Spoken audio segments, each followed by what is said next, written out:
Това бяха петите парламентарни избори в последните 2 години. Със сигурност това е европейски, а може би и световен рекорд. ГЕРБ на Бойко Борисов спечели отново, но само с 2% повече. Въпреки своето обединение, либералната градска коалиция между Продължаваме промяната и Демократична България не успя да излезе на първо място, което очакваше, дори не успя да вземе гласовете, които двамата участници взеха по-отделно миналата есен. Така отново се потвърди правилото в политиката, че 2 плюс 2 не винаги прави 4. Понякога прави 5, в случая направи 3.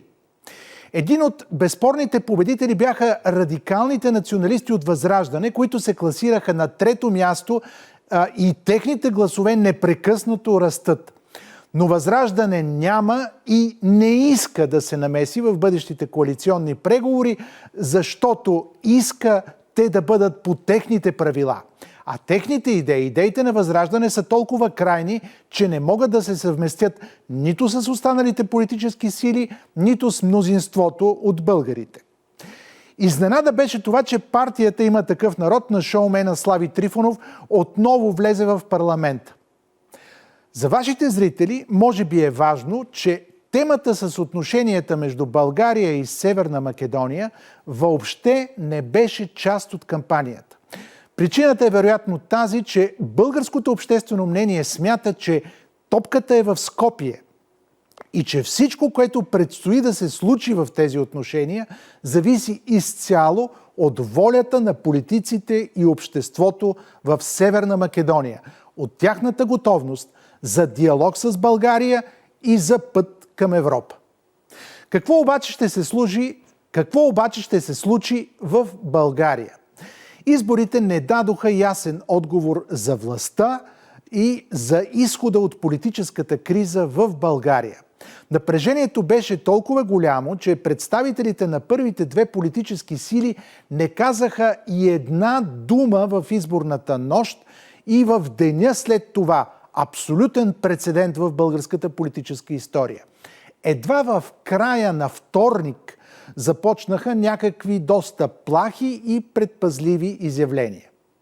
Повечето коментатори тук смятат, че изходът от политическата криза трябва да бъде някакво разбирателство между първия и втория, между ГЕРБ и коалицията между Продължаваме промяната и Демократична България.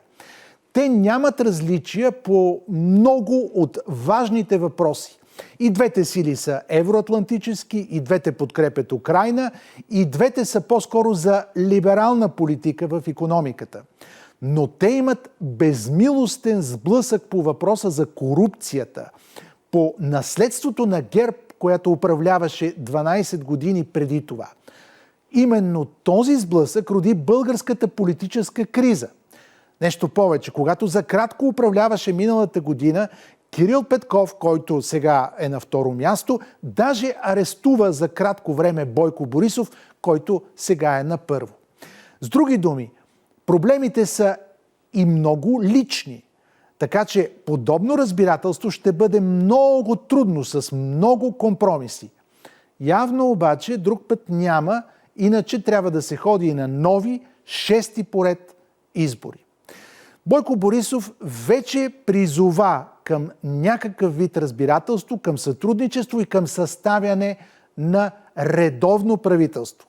От друга страна, Продължаваме промяната, която е участник във втората коалиция, твърди, че няма да се коалира официално с Бойко Борисов и няма да подкрепи правителство с мандат на ГЕРБ. Виждате сами колко трудно е всичко.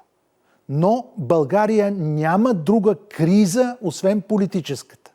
България няма икономическа криза, освен инфлацията, която е общо европейско, общо световно явление.